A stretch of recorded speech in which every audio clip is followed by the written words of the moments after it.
guys, welcome back to my channel. So today I'm doing another tag video, and I was tagged to do this by Michael S. Deutsch. I will link his channel down below, but thank you so much for tagging me. This is the 25 bookish things about me tag, which I think is a really cool one actually, because you really get to know people and find out a lot about them.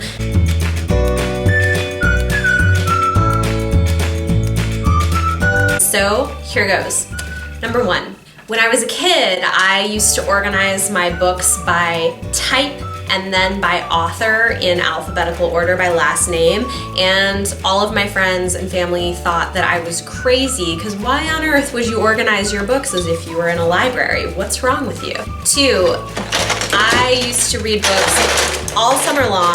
I would go to the library every couple weeks, get a huge stack of books like this, read all of them, bring them back, and go get a whole nother stack of books. I have always been a voracious reader. In fact, I sort of taught myself how to read when I was 4. I'm the oldest of 6. I've got 5 younger brothers, and my mom didn't have time to read to me as often as I wanted to be read to. So I was like, well, I guess I just need to learn how to read to myself then. So I did, which, going with the childhood theme, I actually used to get grounded from my library books. My parents found it to be the most effective punishment for me, so yeah, they would take away my library book and I would only be allowed to read the Bible. So that was my punishment as a child when I got in trouble. Number 4, for my 7th birthday, my parents got me a set of the Chronicles of Narnia, and I actually still have them. So here they are. As you can see, they have been very well loved over the years and read and reread. This one is missing half of its back. But you know, they're still in somewhat readable condition, and they don't make these sets anymore, so it's kind of cool to have them. Yeah, so I got these for my 7th birthday. They were some of my favorite books. I read them over and over again over the years, and yeah, I've just got such nostalgia for this set of books. They were really my first introduction to fantasy, and I think what got me into it. Number 5, sci-fi and fantasy are 2 of my favorite genres, and I love them. But number 6, I do have one author who is an auto-by-author for me who is not in either of those genres, and I maybe have mentioned her before, but that is Kate Morton. She is an adult writer, and she does sweeping historical fiction with family drama and mystery, and all of her books are beautiful, fantastic, great, amazingly researched, rich writing, and she does so much research for them. She only releases one book every few years, so I own all of her books. Number 7, I personally think that middle grade books are really underappreciated on here. I see a lot of people talking about Percy Jackson, people who sort of grew up in the era where those were popular and that got them into reading.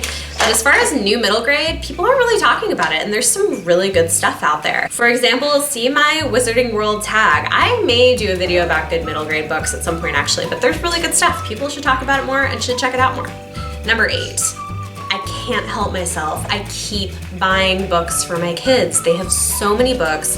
I just got rid of a ton of them because their bookshelves were overflowing, but I just can't help myself. We're at the bookstore today and I'm like, sure, you can get another book. Books are the best. And it's only $3. Number 9. One thing you guys may not know about me is I grew up in a evangelical Christian household, and so if any of you guys remember or were old enough at the time when Harry Potter first came out, it was highly problematic within the church. People thought oh my god, witchcraft, don't read it. So Harry Potter recently had its 20th anniversary. I'm 30 years old, so I was 10 when the books came out. I was, I think, somewhere between 12 and 13 when I was finally allowed to read them. I think there had been so much hype and my parents were like, no, no, no, and then my dad was finally you know what? Let me read it. Let me read the first one. I'll see what I think, and I'll let you know if you can read it, because I was this voracious reader, as you can tell. Now, my dad is not a reader, and so he had that copy of Harry Potter and the Sorcerer's Stone sitting next to his bed for weeks, and oh my gosh, it was torture. I think he ended up only reading like several chapters of the book and was like, yeah, whatever, this seems fine, you can read it. And I was like, yes, I can read Harry Potter, I'm so excited. So I was like 12 or 13, and I think book 3 was either about to come out or had just come out, something like that. And so from that point on, yeah, definitely a Harry Potter fan. Number 10, when I found out that I was pregnant with my oldest son, the first book that I had to go out and buy for him was Star Wars ABC. Parenting done right in this household. Number 11, growing up I had almost no hardcovers, primarily paperbacks because they were expensive. Number 12, when I move somewhere new, one of the first things I do is get a library card. In fact, I sometimes get my library card before I get my driver's license, or at least look into getting it before I get my driver's license, but then sometimes they say, oh, well, you can't have your library card until you get your driver's license, so then I have to go get that first, but mostly so that I can get my library card. Number 13, when I was a teenager, I, to my own kind of chagrin, was an avid reader of really, really cheesy Christian romance novels by people like Lori Wick, if any of you guys are familiar. Number 14, one of my favorite children's books from back when I was a kid that I have for my kids is the classic Goodnight Moon. I can still almost hear my mom's voice reading it to me as a kid when I read it to my kids, and I know that I say it in the same cadences. And a little old lady who was whispering, hush. You know, like I know I read it the same cadences that my mom used to do. 15. For Christmas, when I was 10 years old, my parents gave me this copy of Little Women, which I still have, although sadly it is falling apart and the spine is broken. But I just like treasure it, and they were so sweet. They called me like their own little woman at 10, and I love it. I read this. Honestly, I don't think I caught everything in it until I went back years later and reread it, but I still enjoyed it, and this is like such a great classic novel. Number 16, I have read the entire Bible more than once. I don't know, at least twice, I would say. Partly like of my own accord, partly because I spent a few years going to a private Christian school where we did a lot of that. But yeah, I've read the entire thing multiple times. Okay. There we go. Yeah.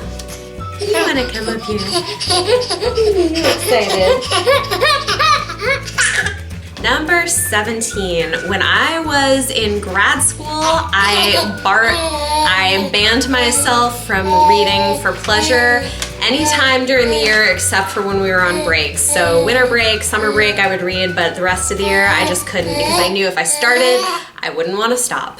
Number 18, I can easily finish a lot of books in a day. Like I recently got on a roll and finished the entire Gentleman's Guide. Oh my, you have a lot to say today. Like I recently got on a roll and read the entire Gentleman's Guide to Vice and Virtue in a day. Yeah, I read pretty quick. Number 19, there was this one year when I was a teenager, and I was reading this book that was super, super creepy and really long, and I got to this scary part and I couldn't stop reading, and it was Christmas Eve. And I stayed up till like 4 in the morning to finish it and was exhausted the whole next day, and my parents were pissed, but I was like, but it was so scary. I couldn't just stop and go to sleep. I clearly had to finish the entire 300 more pages in the book, right? Or whatever it was. All right, we're nearing the end. I had to like come up with all 25, it's a lot. Number 20, when I was in college, I majored in international studies, and it let me take a couple of classes on literature, one of which I took was post-colonial literature, which I loved. It was so great, and one of the books that I read was this one, which is fantastic. It's Purple Hibiscus. I know I'm gonna butcher her name, but Chimamanda Ngozi Adichie, and she's great. I've read a couple things by her. I wanna read more, but if you're looking for a really easy way into her work, okay, we need Passy. But if you're looking for a really easy sort of way to get into her work, this might be a good pick for you. It's a really quick read. It's kind of more YA, I would say, but she's a really fantastic, I believe, Nigerian feminist author, so she's great. Also, while I was in college, I studied abroad in Egypt, and while I was there, I took a class in modern Arabic literature, which was fantastic, and that is actually where I found out about some of the books that I'm going to be reading next month for my September for Syria month, where I'm reading mostly books by Middle Eastern authors in order to raise awareness about the things that are happening in Syria. And I will link the video down below where I talk about that announcement. Number 22. I love Shakespeare. I have always hated Romeo and Juliet. I always thought it was like ridiculous and cheesy. Like, seriously, you're gonna like kill yourself because they're dead? I don't know. I just didn't get it. I thought it was silly. They're teenagers. What's wrong with them? Like, I feel like everybody else in my class when we read it in school thought it was like the most romantic thing ever, and I was like, what the hell is wrong with these people? Number 23. Two of my favorite nonfiction books are Lean In and Total Money Makeover. Both really good reads and totally worth picking up. Number 24, I would say that buying books brand new is definitely a luxury that I've enjoyed being able to do more as an adult. Growing up and in school, that was just not an option. It was not something I could afford, so I would wait till things came out in paperback or came to the library. And so it's been nice because now I've been able to do a lot more of purchasing things new that I'm really excited about reading and doing more to support authors, so that's kind of cool. And finally, number 25, like I'm sure many of you other female bookworms out there, Belle was my favorite Disney princess. She was my spirit animal, and oh my god, I was so jealous of that library. Alright, so that's it, you guys. 25 bookish facts about me. I hope you guys enjoyed this video. It was really fun making it, and even though it took a little while to kind of come up with like 25 things to say, but hopefully you enjoyed it and learned a little bit more about me. I don't know who's done this and who hasn't, but if you haven't done this, consider yourself tagged because I would love to see what you guys say. I really would. I think it's cool to get to know a little bit more about people's history with books and who they are, so I think it's really fun. If you like this video, please do give it a thumbs up, and don't forget to subscribe to my channel if you want to see more. You can also hit that notification bell if you want to be notified every time I release a new video, and if you do that, let me know in the comments down below and I will give you a shout out in a future video. Thank you guys so much for watching, and I will see you next time.